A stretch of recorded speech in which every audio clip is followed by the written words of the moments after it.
kita lanjut lagi informasinya tentang berita dunia, tentang geopolitik dunia, di mana saya yakin teman-teman saat ini membutuhkan informasi. Yang pertama tadi tentang Xi Jinping ketemu dengan 5 pemimpin negara-negara Asia Tengah, kemudian Sudan terjadi konflik horizontal antara First in Command atau Abdul Fattah al-Burhan dengan Second in Command Dagalo.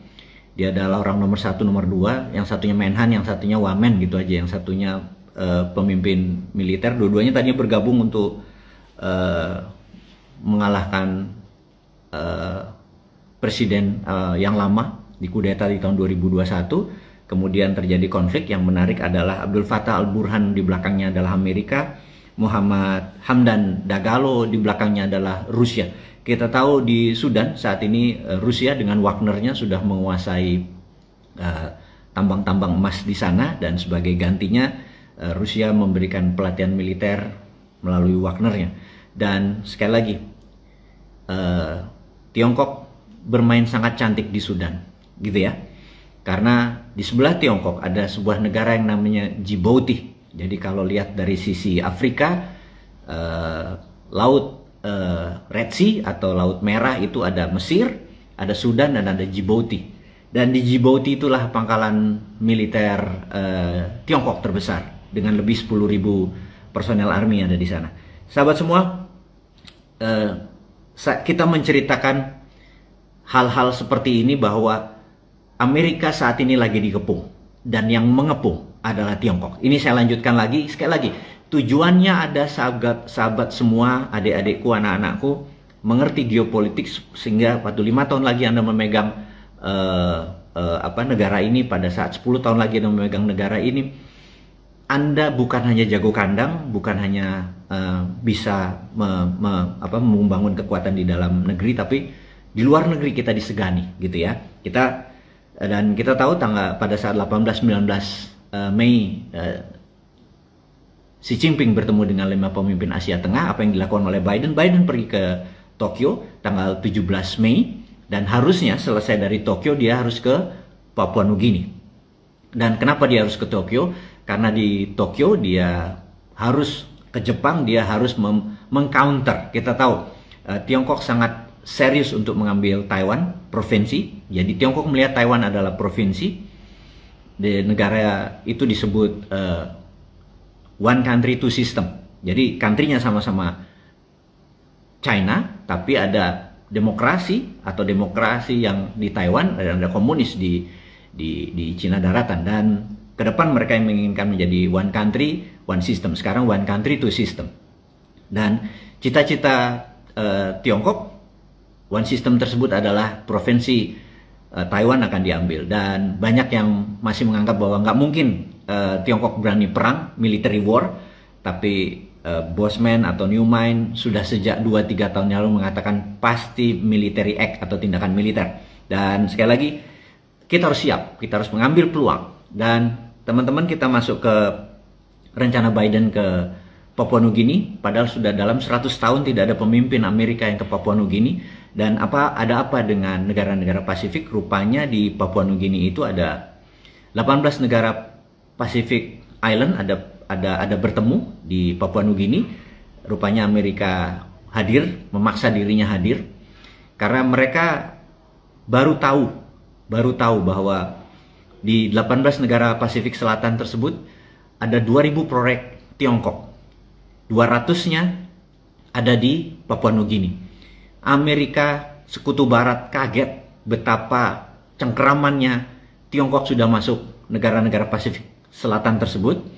Dan 2.000 proyek itu cukup banyak. Dan alhamdulillah proyek Tiongkok di Indonesia baru 15.000 menurut Pak Luhut. Baru 15.000. Luar biasa memang Tiongkok membantu perekonomian Indonesia.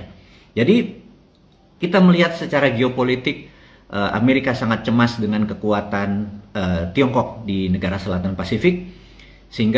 Tapi dia tidak jadi.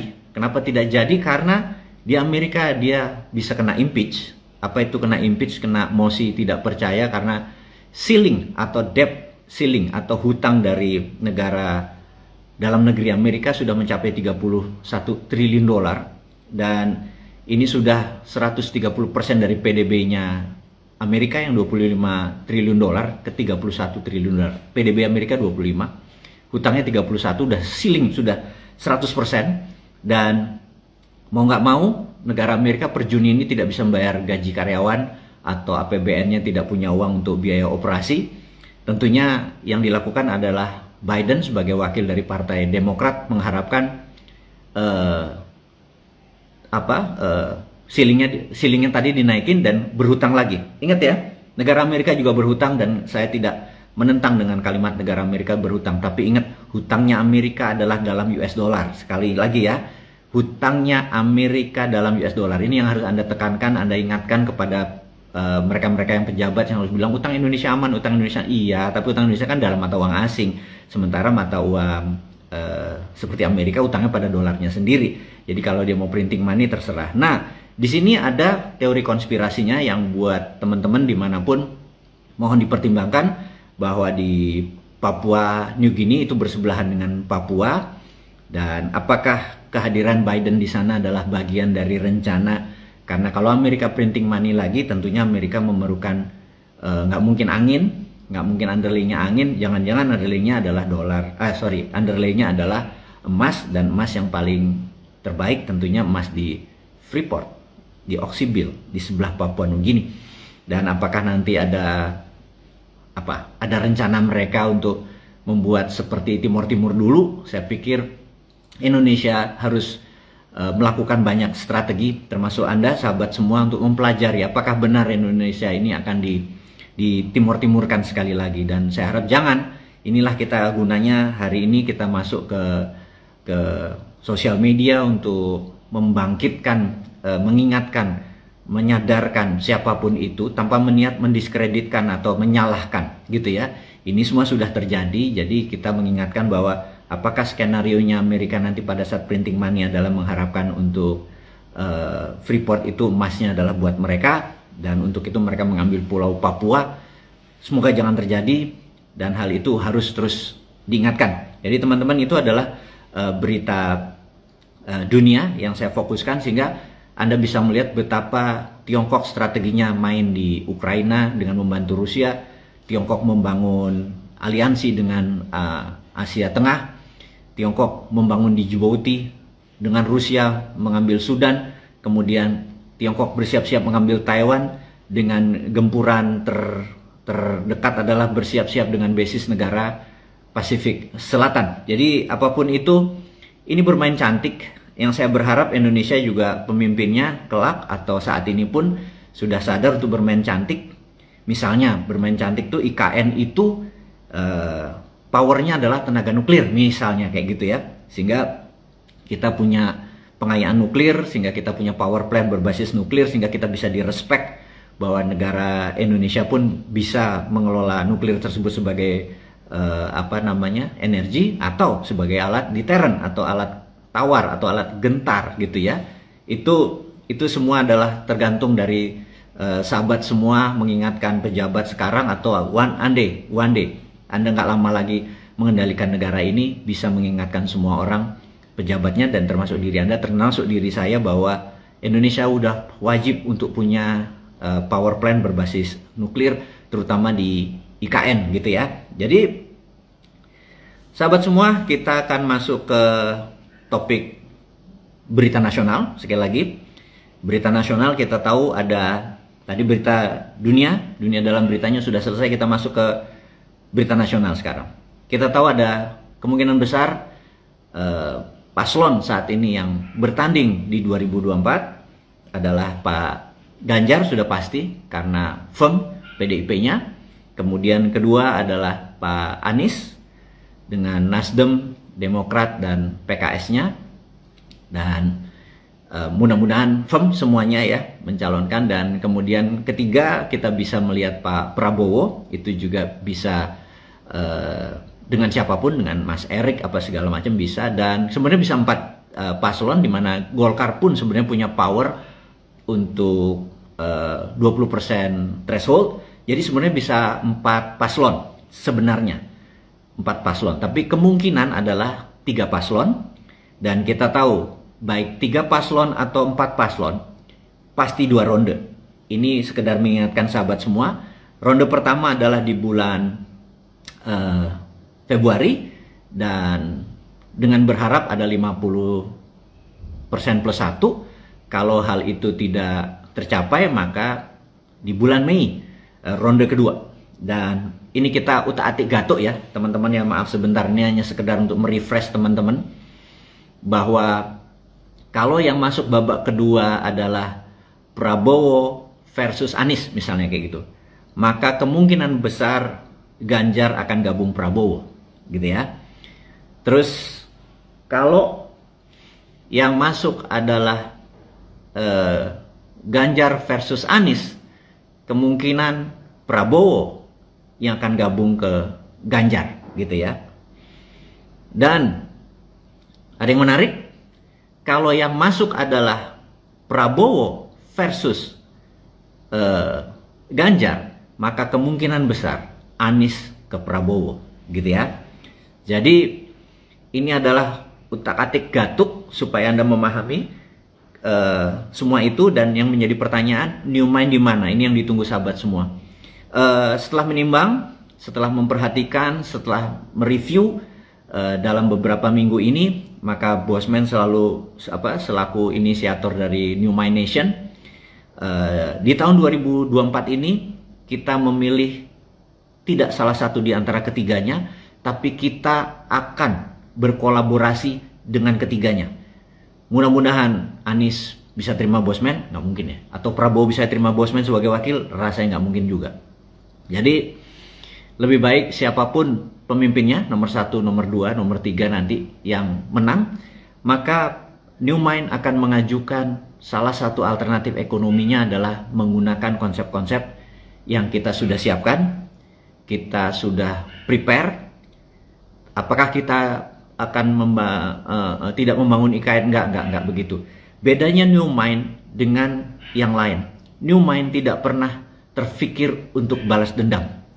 Contoh nih ya, jika New Mind dapat mandat, nggak mungkin mantan presiden kita cawe-cawe, nggak mungkin proyeknya kita tidak lanjutkan. Tetap kita lanjutkan dan ditambah proyek kita. Jadi misalnya New Mind dapat mandat, IKN tetap kita bangun, namun kita akan buat 10 IKN. Kenapa hanya Pasar Penajam saja yang kita bangun? Kenapa nggak bangun di Medan juga, nggak bangun di Sumatera juga, nggak bangun di Sulawesi? 10 yang kita bangun. Itu bedanya New Mind sama non New Mind. Mereka cuma bangun 1, kita bangun 10. Terus ini gimana? Tetap kita kerjain. Kemudian kita nggak dendam, kita nggak takut sama yang lalu. Misalnya mereka pernah buzzernya yang menyerang Bosman, apakah akan dibalikin, akan dipidana? Nggak ada. Kita tetap ampuni mereka, kita nggak pendendam. Itu bedanya New Mind. New Mind itu mikul dur mendem jero. Kita tuh ya udah, ini bangsa kita. Terus hutang bagaimana? Yang 7.600, wes kamu bisa ngutang, wes gak popo. Kita nanti bangun, kita benerin negara ini, kita bayar sahur utangnya dan kita bangun lagi. Itu bedanya kita dengan yang lain. Terus kita nggak pernah cawe-cawe sama mantan, nggak, aman. Nah, beda sama korupsi. New Mind cuma mengingatkan dalam 2 tahun ke depan, tolong Anda yang merasa korupsi, balikin. Ada waktu 2 tahun untuk membalikkan seluruh uang yang Anda korupsi. Anggap seperti tax amnesty. Ini namanya korupsi amnesty. Korupsi amnesty ini Anda monggo silahkan. Anda merasa aku pernah korupsi 10 miliar, balikin. Dah gitu tok. Nama Anda dibungkus rapih. Tidak ada yang tahu gitu ya. Dan ada waktu 2 tahun untuk Anda noto, Anda balikin. Dah, ini ingat. Tapi setelah 2 tahun dari hari hak tersebut, anggap 17 Agustus 2026. Setelah 17 Agustus 2024 misalnya. Begitu 2026, 17 Agustus ke depan, kalau ternyata ada fakta-fakta bahwa Anda sebagai pegawai BUMN, direksi BUMN, main sama BUMN, sebagai pejabat, Pemda, menteri, atau badan-badan apapun, di departemen, di lembaga-lembaga negara yang pakai APBN, pakai uang rakyat, pakai APBD, di 2 tahun setelah pengumuman, ternyata Anda tidak membalikan. maka begitu nilainya itu di atas 10 miliar, sorry, kita akan terapkan hukuman mati kepada koruptor, kepada mereka-mereka yang melakukan itu. Jadi bersih-bersih ini selama 2 tahun Anda toto-toto sendiri harta Anda tersebut. Karena itulah kita bilang, kita nggak dendam.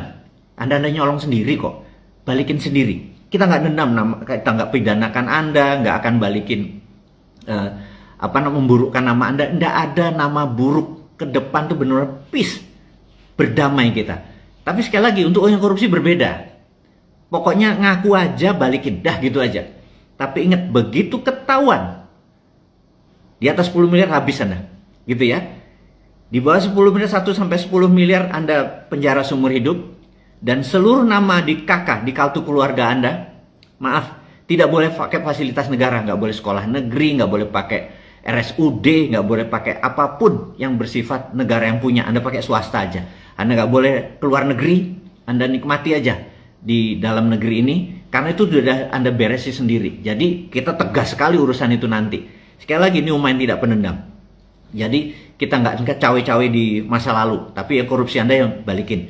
Jadi itu sangat jelas ya, posisi kita di 2024 kita berada netral, kita memilih yang menang, kita memasukkan proposal kita untuk membangun negeri ini, bagaimana menggunakan e-rupiah misalnya, bagaimana menggunakan e-gold, bagaimana menggunakan membuat IKN menjadi the first digital capital, atau digital menggunakan blockchain. Begitu pakai blockchain, sistem pajak pakai blockchain, gemeter itu semua koruptor, gitu ya. Jadi itulah yang akan kita usulkan di tahun 2024 ke sana, siapapun negaranya. Dan ingat, di tahun 2029, saya declare dari sekarang, 2029 New Mind harus memegang mandat.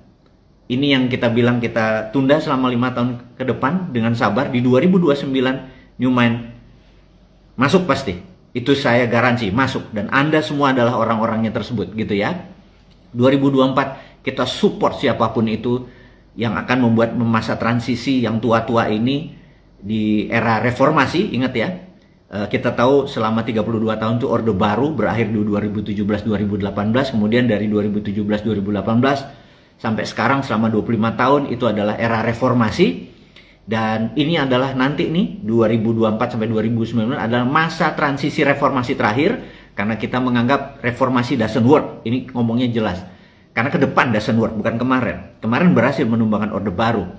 Tapi secara ekonomi bisa dibilang belum terlalu berhasil. Contohnya adalah pembangunan ekonomi kita hanya 8,55% selama 25 tahun per tahunnya rata-rata. Bahkan 10 tahun terakhir hanya 5% alias turun.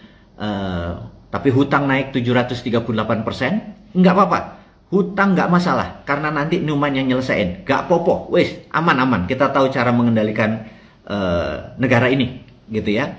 Jadi teman-teman, yang kita mau ingatkan adalah kita stay netral. Bagi Anda yang nyaman dengan Anies, monggo silahkan, yang nyaman sama Pak Prabowo monggo, yang nyaman sama PDIP monggo, gitu ya. Tetapi yang kita harapkan adalah kita sodok mereka untuk bisa menerima konsep New Mind atau New Mind Nation punya grand plan. Tidak merubah yang lama, tidak mengganti yang lama, tapi menambah instrumen-instrumennya. Jadi teman-teman, kita mengingatkan banyak hal kepada negara ini dan kita memberikan solusinya. Tadi solusi pertama adalah tidak dendam, gitu ya. Solusi berikutnya masalah hutang. Kita tahu hutang Indonesia katanya 7.600 triliun katanya. Tapi ada yang menarik, bahwa ternyata setelah kita hitung-hitung, hutang kita memang 7.600 triliun itu adalah merupakan 48% dari PDB. Karena PDB kita sekitar 16.000 triliun. Hutang kita 7.600 triliun. Dan menurut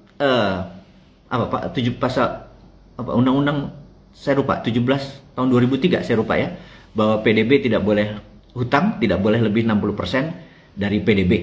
Kalau lebih dari 60% bisa di-impeach tuh negaranya. Tapi ini kita masih 48%. Dan ini ada yang menarik.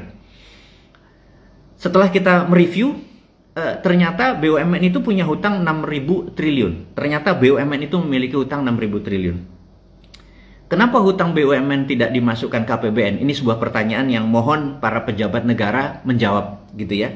Karena BUMN saat ini di bawah kementerian, dengan hutang 6.000 triliun atas nama korporasi, seharusnya itu dicatat di dalam APBN seperti negara-negara lain. Dan kalau 6.000 ditambah 7.600 itu sudah 13.000. Jadi sudah lewat dari peraturan tidak boleh 60% dari PDB. Dan ini genting. Jadi saya pikir ini saya ingatkan. Oke, kita harus tolong negara ini. Kita harus tolong negara ini bahwa kalau 60% hutang dari PDB, kalau 6.000 ditambah 7.600 itu hampir 90% negara kita hutangnya di PDB. Saya tahu excuse atau alasan yang dibuat adalah BUMN adalah korporasi. Tapi BUMN di bawah kementerian. Sehingga harusnya hutang BUMN menjadi tanggung jawab APBN. Dan sekali lagi ini berbahaya. Pak Presiden tolong ingatkan Ibu Menteri Sri Mulyani untuk mengklarifikasi kenapa hutang di APBN tidak dimasukkan hutang BUMN yang seharusnya masuk gitu ya. Dan apapun itu semoga aman, posisinya tidak diimpeach, dan saya tidak berharap ini ada impeach lagi, saya nggak ingin ada ribut. Toh jabatan sudah 2024 sudah akan berakhir dan semua akan kita kemas dengan indah. Itu yang kita akan membuat negara ini menjadi negara yang baik, tanpa dendam.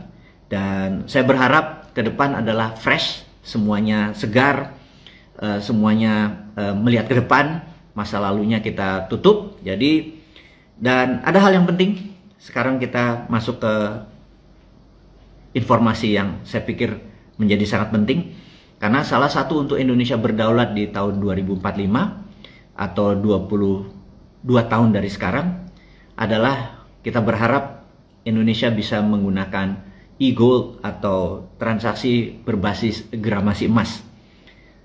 E-gold atau gramasi emas ini yang kita berharap adalah Indonesia, kalau di Tiongkok punya misalnya dulu ya pakai menggunakan double currency, kita berharap saat ini Indonesia meniru dengan double currency tersebut, yaitu rupiah dan bisa digunakan sebagai alat bayar dan emas bisa menggunakan sebagai alat tukar. Contoh, ada sebuah baju misalnya harganya 200.000 gitu ya, maka di tag price-nya, di label harga tersebut ada 200.000 rupiah, di bawahnya 0,2 gram emas. Jadi kalau mereka punya akun atau punya emas, ya udah potong 0,2 gram nih, 0,2 gram gitu ya. Atau dia pakai rupiah, atau dia transfer pakai QRIS, QRIS ditransfer, atau pakai ATM atau pakai M-banking ditransfer. Dan e-gold atau digital gold juga bisa, dan ini di bawah negara mentransfer lagi 0,2 gram. Dan kalau itu terjadi, saya pikir Indonesia adalah negara pertama di dunia yang menggunakan gold sebagai bukan sebagai reserve atau cadangan lagi atau cadangan devisanya, tapi juga menggunakan alat tukar. Itu yang kita mau promote gitu ya.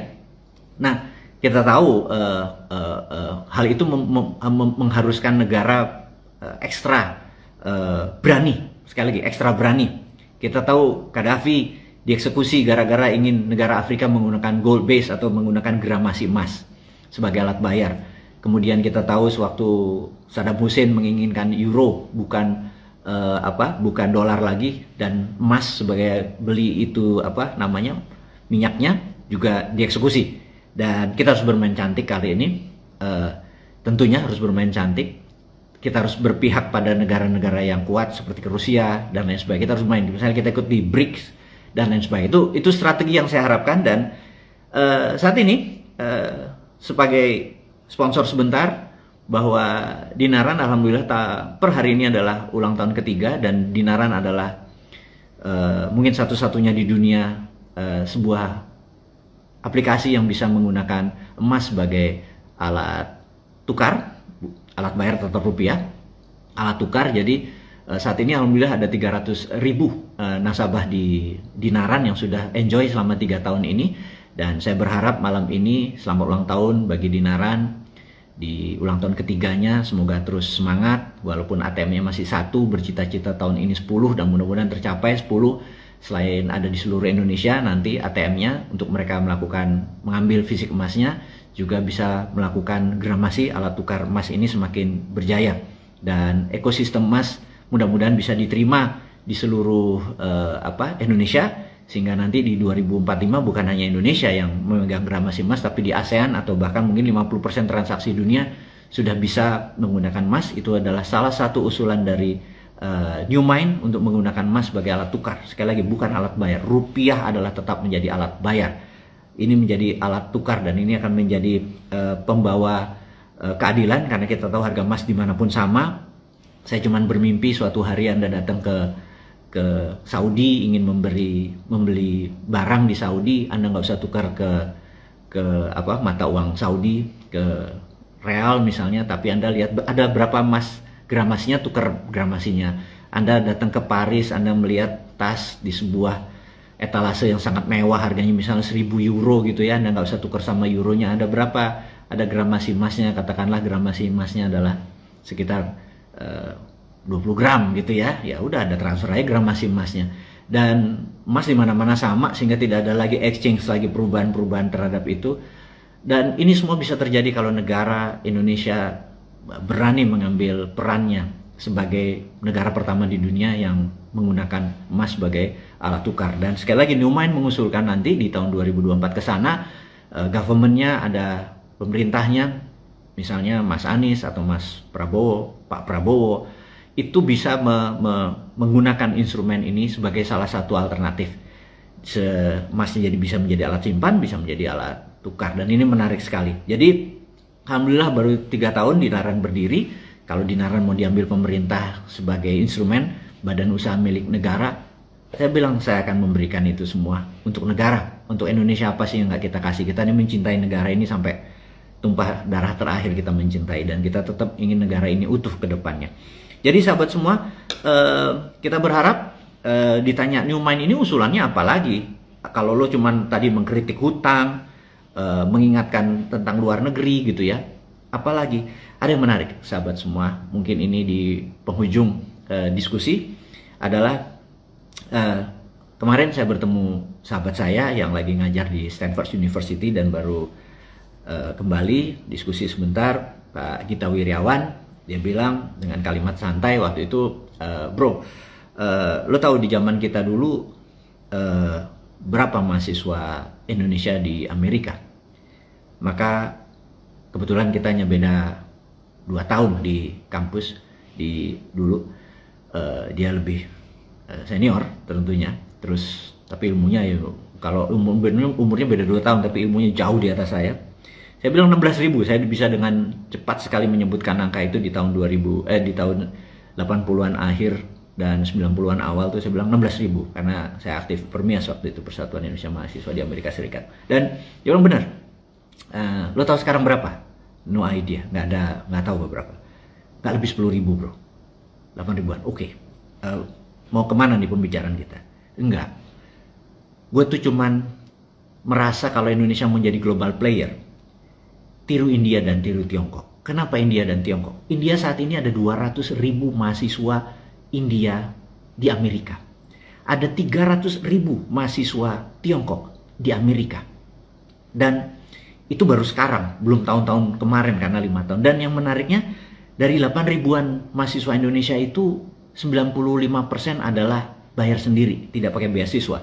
Sementara yang dari India dan dari Tiongkok itu 80%-nya negara bayarin alias dapat beasiswa negara.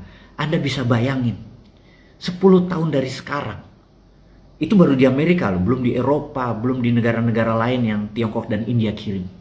Dua negara ini sangat serius membangun mindset negaranya, membangun kepintaran untuk bangsanya, dan itu dimodali. Kok Indonesia nggak melakukan hal itu? Dan disinilah saya langsung pikir, dan ada yang menarik, iya, orang Indonesia tuh yang 90%-nya itu social science, jadi belajar social science, jadi seperti ilmu psikologi, manajemen gitu ya.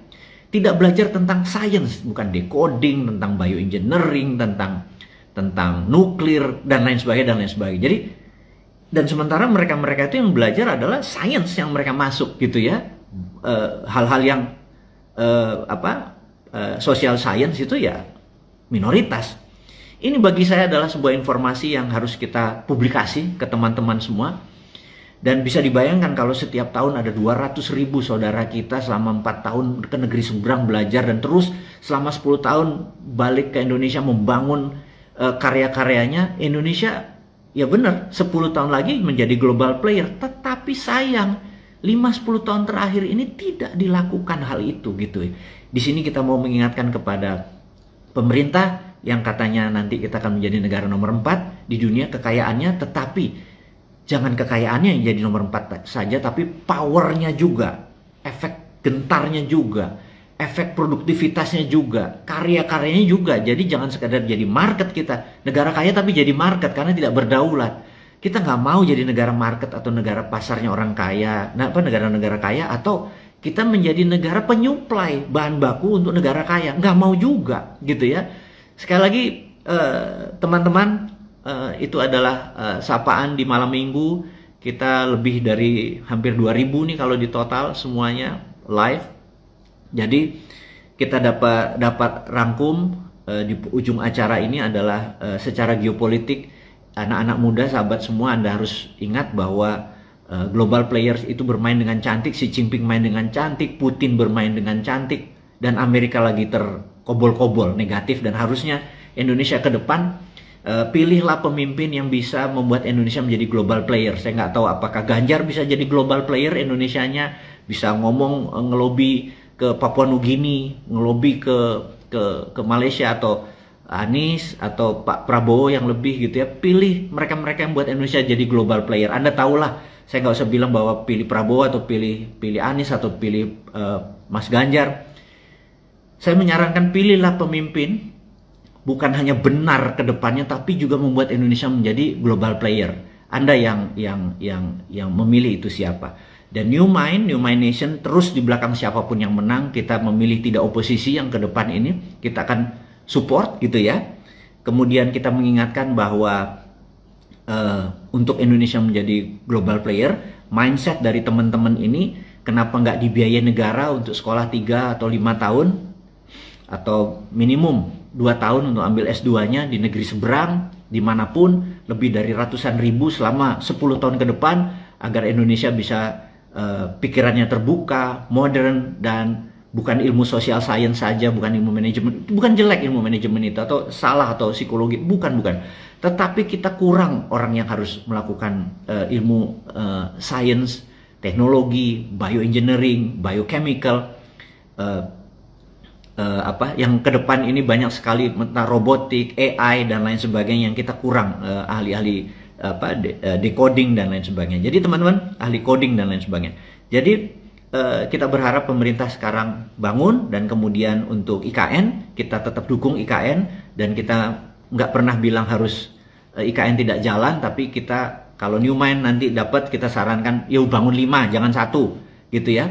Kalau kita tahu di tahun 30-an Amerika membangun infrastruktur lebih dari 20.000 kilometer. Pertanyaannya di tahun 30 Amerika ngutang sama siapa gitu ya. Terus di tahun 80-90 Tiongkok membangun 20.000 kilometer jalanan termasuk rel kereta api. Di tahun 80-90 Tiongkok ngutang sama siapa? Itu aja pertanyaannya. Coba kita renungkan ya, ngutang sama siapa. Nah, IKN ini kalau Indonesia mau membangun seperti Tiongkok di tahun 80-90, seperti Amerika di tahun 30-an, infrastruktur dan bangunan jaringan kota ini, kenapa Indonesia nggak niru? Ngutangnya pakai dolar, kalau di Amerika si Tiongkok ngutangnya pakai yuan, ya kenapa kita nggak ngutangnya pakai rupiah gitu ya? Kenapa ngutangnya pakai dolar? Ya udah ngutangnya pakai rupiah gitu. Ya sekali lagi Anda coba renungkan, ya maksud mereka bangun pakai dolar negara, ngutang pakai mata uang negara asing gitu ya. Jadi kalau IKN ngutang pakai rupiah gimana? Ya 5 IKN yang kita bangun. IKN di Indonesia itu dibangun, dan saya sarankan IKN untuk menjadi the first digital capital atau negara berbasis digital pakai blockchain. Bukan hanya gedungnya doang yang megah, tapi infrastrukturnya juga kuat. Dan salah satu saran adalah menggunakan power plant berbasis nuklir, sehingga kita bisa punya pengayaan nuklir. Kita punya nuklir sebagai deterrent faktor penggentar gitu ya, sehingga kita direspek oleh semua negara. Dan saya berharap pemimpin yang baru nanti adalah orang-orang yang benar-benar gigih membangun negara ini menjadi negara berdaulat, untuk tidak dendam dengan masa lalu. Kita adalah beda sekali, bahkan buzzer-buzzer pun kita ampuni. Sekali lagi, kecuali koruptor, kita minta 2 tahun untuk balikin uangnya, kalau tidak hukuman mati loh, gitu ya. Ini yang harus kita tekankan. Inilah saran dari New Mind, inilah musyawarah rakyat dari New Mind Nation.